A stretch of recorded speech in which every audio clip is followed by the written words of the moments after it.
Okay, guys, good morning again. Ow, I hurt my elbow yesterday. I lost my shit because I was running late and I bruised it so bad. It hurts. Okay. I already pulled your cards as always because, look, I got a story here again.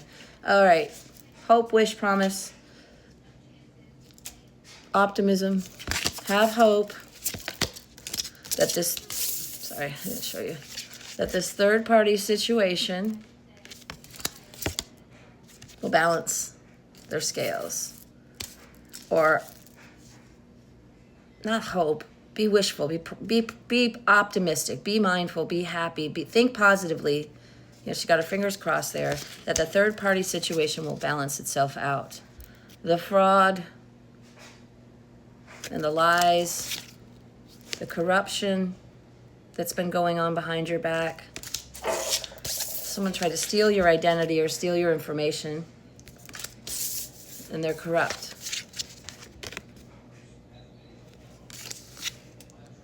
All right, so keep the faith that the third party situation will balance its scales, the fraud and the corruption to this otherworldly star seed,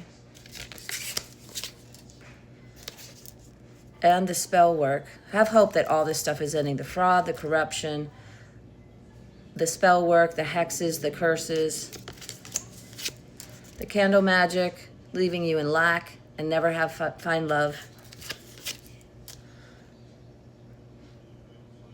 But the mask is coming off here. Your spirit guides and source are telling you that they're balancing the scales for you and that their mask is coming off. They were performing chaos magic as well to this alluring, beautiful, lovely, enchanting, attractive female to make her feel unattractive and everything. But this is fake. Okay?